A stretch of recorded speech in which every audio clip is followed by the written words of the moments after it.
kema'rufan, keterkenalan, menjadikan sebab engkau jauh dari Allah, tinggalkan itu kemasyhuran. Andaikan harta, kekayaan, rumah yang besar, perabotan yang mahal, mobil yang mewah menjadi sebab engkau jauh dari Allah, tinggalkan perbuatan itu semua.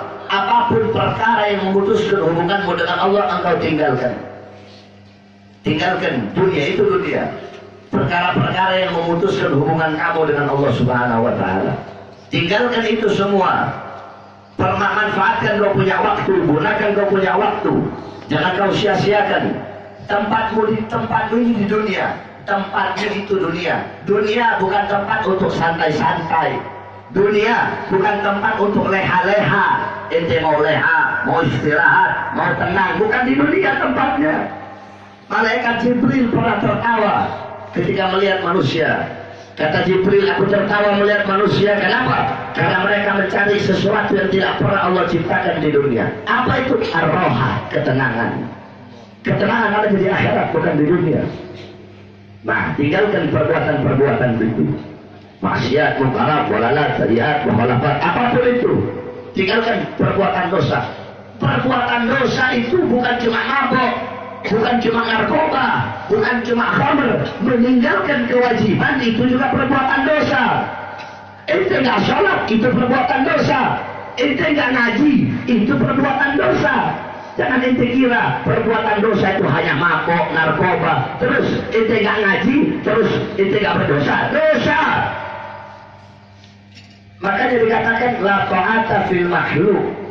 La ta'ata fil maksiat, innama ta'ata fil la ta'ata fil maksiat, innama la ta'ata fil maksiat, innama ta'ata fil ma'ruf. Tidak ada ketaatan kepada maksiat, ketaatan hanyalah kepada kebenaran. La ta'ata fi maksiatil khaliq. La ta'ata lil makhluk fi maksiatil khaliq. Tidak ada ketaatan kepada makhluk di dalam bermaksiat kepada Khalik sang pencipta, itu Allah Subhanahu wa Ta'ala. Seumpama bapakmu, ibumu, bapak ibumu melarang engkau untuk menuntut ilmu, tidak wajib kamu taat. Kenapa? Karena menuntut ilmu hukumnya wajib. Tidak belajar, kamu mendapatkan dosa. Kalau ada makhluk yang menyuruh engkau untuk tidak belajar, untuk tidak menuntut ilmu, tidak wajib kau taat. Ketaatan kepada Allah. Allah yang perintahkan engkau untuk menuntut ilmunya Allah Subhanahu wa Ta'ala. Tinggalkan perkara-perkara yang membuat engkau lupa kepada Allah. Tinggalkan dunia sebelum apa? Sebelum dunia yang meninggalkanmu. Maksudnya apa? Sebelum engkau mati. Kullu nafsin dha'iqatul maut. Kullu man 'alaiha fan. Kita semua pasti mati. Oleh karena itu manfaatkan waktu. Dunia sa'ah. Dunia ini cuma sesaat. Dunia ini cuma sebentar. Kata Nabi bagaikan seorang musafir yang dimana dia singgah sebentar di sebuah pohon. Nah, pohon itulah dunia. Perjalanan masih jauh. Siapkan bekal-bekal untuk kamu bawa ke dalam kubur. Siapkan bekal-bekal kamu bawa dalam kubur. Dunia tempat menanam, akhirat tempat memanen. Di dunia kamu menanam sesuatu yang baik, di akhirat kamu memanen sesuatu yang baik. Di dunia kau menanam sesuatu yang buruk, di akhirat engkau pun akan memanen sesuatu yang buruk. Kau selamat di kubur, kesananya selamat. Kamu celaka di kubur, kesananya kamu celaka. Utsman bin Affan, Sayyidina Utsman bin Affan radhiyallahu anhu, beliau diceritakan tentang yaumul ba'ats, rabbul mustaqim, jannah wan nar. Beliau tidak menangis. Diceritakan hari kebangkitan, padang mahsyar, hari hisab, hari perhitungan, hari pertimbangan, sorga, neraka, surga. Beliau nggak nangis. Tapi ketika diceritakan tentang kubur, beliau nangis. Orang-orang nanya, kenapa? Kata beliau, kubur itu rumah pertama akhirat. Orang kalau di kuburnya selamat, hari kebangkitan akan selamat, di padang mahsyar akan selamat, di yaumil di yaumil hisab, di yaumil mizan, di sirat, dia akan selamat. Tapi kalau di dalam kubur tidak selamat, hari kebangkitan tidak akan selamat, yaumul mahsyar tidak akan selamat. Sama seperti orang kawin. Orang kawin, ya, ente punya istri satu. Nah, istri satu itu ibarat kuburan. Kalau ente udah selamat, ente bisa kawin. Ente selamat dari istri ente yang pertama, bisa kawin 2, 3, 4, gampang itu pasti selamat itu. Sodak ya Habib. Tapi kalau ente sama istri tua nggak selamat, dikekang ente, atau ente dibikin tukang pempek, Iya. Nggak selamat. Ya udah, nggak bakal selamat. Nggak bakal selamat. Jadi istri tua itu ibarat kuburan. Kalau istri tua udah bisa ente lewati, selamat ke yang kedua. Ketiga, keempat, maka lancar keempat itu. Tapi kalau istri tua belum bisa ente lewati, istri tua belum bisa lewat, belum bisa, ya nggak bakal bisa 2, 3, 4. Nah sama seperti begitu. Jadi siapkan bekal-bekal untuk kau bawa ke dalam kubur. Kau punya waktu ini cuma sesaat. Lihat bagaimana para ulama, para salafun saleh, bagaimana mereka itu menjaga waktu, memperhatikan waktu. Sesuatu yang paling mahal di dunia adalah waktu. Waktu tidak bisa kamu beli. Bisa kamu beli waktu? Karena emas satu gunung bisa kamu cari, emas segunung bisa kamu cari, harta sebanyak apapun bisa kamu cari, waktu tidak akan bisa kamu cari. Tidak ada. Bapak ibumu tidak bisa meminjamkan waktu, jangankan beri, meminjamkan umur semenitnya kepadamu tidak bisa. Tidak bisa.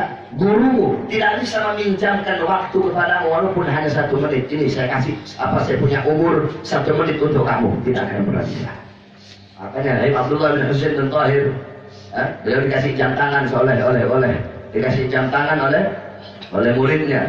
Lama nggak beliau pakai, muridnya bilang, Habib mana jam tangan yang saya kasih? Oh jam tangannya rusak, coba saya lihat dulu. Ketika dilihat, Habib ini bukan rusak, terus apa? Ini baterainya habis, harus Habib ganti. Maaf, saya tidak punya waktu untuk mengganti baterai jam tangan. Ganti baterai jam tangan nggak punya waktu. Bagaimana ada sebagian orang soleh yang dimana beliau sedang menuntut ilmu. Ketika beliau sedang menuntut ilmu, beliau pergi ke pasar beli ikan, pengen makan ikan. Baru beli itu ikan, mau digoreng datang waktunya taklim, mau digoreng datang waktunya hifdzul mutun, mau digoreng datang waktunya tadabbur Quran, mau digoreng datang waktunya salat, mau digoreng datang waktunya taklim, mau digoreng datang waktunya baca Quran, mau digoreng datang waktunya taklim. Terus sampai itu ikan terbiar selama 3 hari 3 malam. Akhirnya aku makan itu ikan mentah-mentah dalam keadaan busuk karena tidak punya waktu untuk menggoreng ikan tersebut. Al-Imam Abu Hatim, beliau kalau ngajar itu makan roti kering itu dicelup baru dimakan. Murid-muridnya tanya fudul, padahal kan nggak boleh murid-murid itu fudul. Cuma ini murid-muridnya fudul. Lau qala al-murid lau kana ustadi fa'ala kada au taraka kada lam yuhsil. Kalau ada murid yang suka dikte ustaz, coba guru saya melakukan ini, coba guru saya jangan melakukan ini, itu nggak bakal berhasil. Nah ini murid tanya, guru, kenapa kok guru roti kering itu dicelup terus dimasukin ke dalam langsung ditelan? Kenapa kok pakai dicelup dulu? Kenapa nggak dimakan gini? Kenapa harus dicelup dulu? Apa kata beliau? Aku celup itu roti, ya, agar dia menjadi lembut. Kemudian langsung aku telan sehingga tidak membuang-buang waktu untuk mengunyah roti tersebut. Tidak mau beliau itu ngunyah untuk membuang waktu untuk mengunyah roti, tidak mau. Kita berapa banyak waktu yang kita sia-siakan. Jadi kata Nabi, mencintai dunia, orang cinta kepada dunia, tapi mereka lupa kepada akhirat. Wa yuhibbunal mal wa yansawna al-hisab. Mereka cinta kepada harta, tetapi mereka lupa kepada hari perhitungan. Sahabat yang terakhir masuk surga itu siapa? Abdurrahman bin Auf. Kenapa Abdurrahman bin Auf sahabat yang terakhir masuk surga? Karena beliau adalah sahabat yang paling kaya. Jadi jangan kamu bangga dengan banyaknya hartamu, jangan kau bangga dengan banyaknya kekayaanmu. Semakin banyak hartamu, semakin banyak kekayaanmu, semakin lama engkau dihisab oleh Allah Subhanahu wa Ta'ala. Seperti ada satu kisah, seperti ada satu cerita. Ada satu orang kaya raya. Ini orang kaya, dia bilang begini, nanti kalau saya mati, kalau ada yang mau nemenin saya, ya, dalam kubur selama 40 hari, saya kasih setengah harta warisan saya kepadanya. Ada satu orang tukang nebang kayu. Ini istrinya, dia ini takut sama istri, suami taat istri. Istrinya bilang, udah, lu pergi sana. Oh, cuma 40 hari kok dalam kubur, lumayan dapat warisan setengah hartanya. Ya taat sama istri. Akhirnya dia masuk ke dalam kubur itu. Dia masuk ke dalam kubur, udah ditutup kubur. Ditutup kubur, udah di dalam sambil bawa kapaknya. Datang malaikat Munkar Nakir. Munkar Nakir datang, nggak nanya ini mayat. Bukan ini mayat yang ditanya, dia yang ditanya. Itu siapa? Ana fulan bin fulan. Itu ngapain di sini? Ana buat ngaga ini mayat. Itu apa? Ini ada punya harta. Apa itu? Kapak. Itu kapak kamu gunakan untuk apa? Ini kapak aku gunakan untuk memotong kayu. Kayunya kayu siapa? Kayunya itu adalah kayu gak ada yang punya. Terus setelah itu kayunya kamu ambil, kamu potong berapa potongan? Sekian potongan. Terus kamu jual ke mana saja? Saya jual ke sana. Terus ada nggak itu kayu yang dicuri? Terus uang dari hasil kayu terus. Selama berhari-hari ditanya tentang kapak. Dia udah 40 hari dibuka. Dia pulang ke istrinya, udah anak gak mau harta. Kenapa? Anak 40 hari dalam kubur ditanya cuma satu kapak. Bagaimana kalau anak ambil setengah harta warisannya? 40 hari dalam kubur cuma ditanya tentang kapak sama malaikat Munkar Nakir.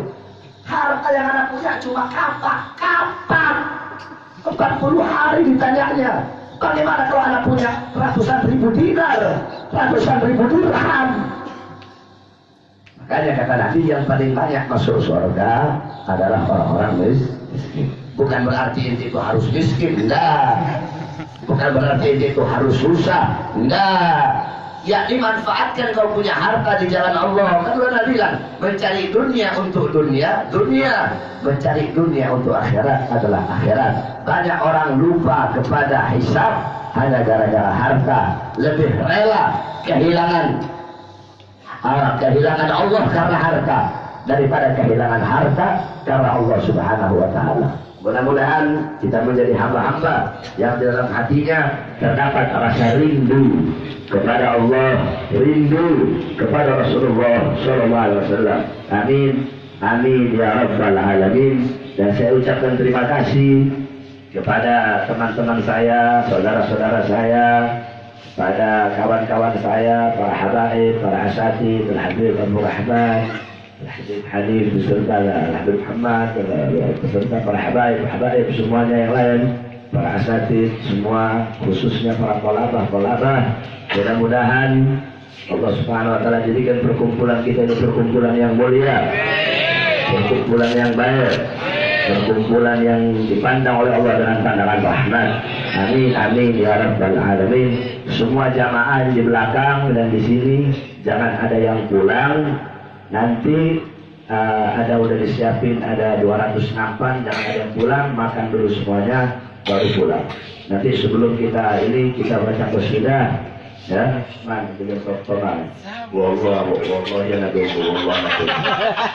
Ada lagi maghrib wallah. Ya. Nanti apa namanya jangan ada yang pulang. Ya.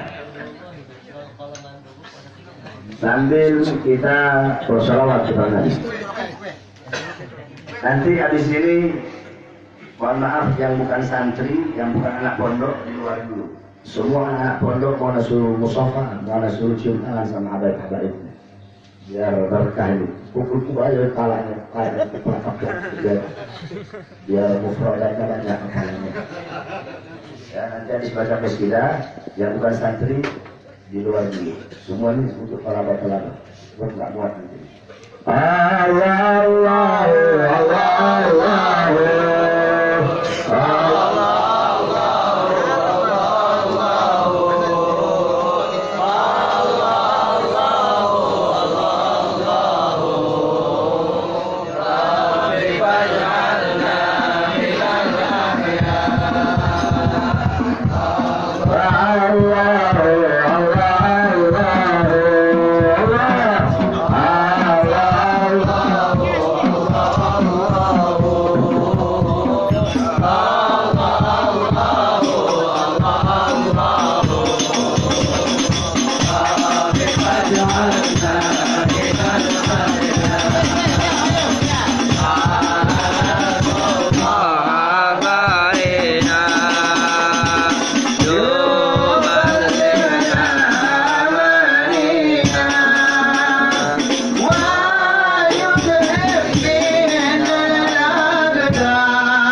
semuanya.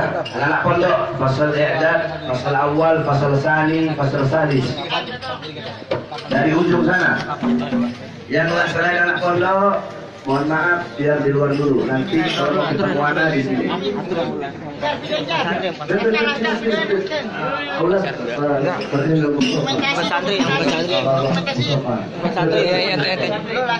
Ayah, dari sana. Ayah, sabar. Ayo, sabar. Jagain.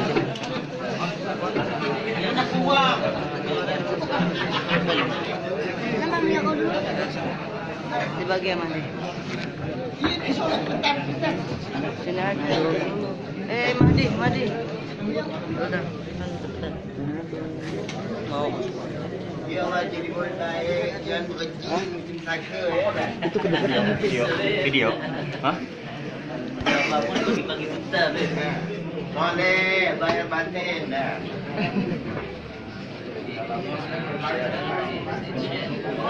Udah ente salaman sama nama. Ayah surah. Mana kedengarannya sama. Kata yang sedang kita.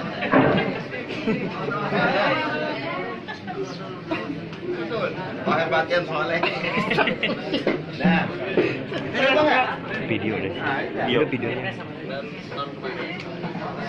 Bayar batin soleh.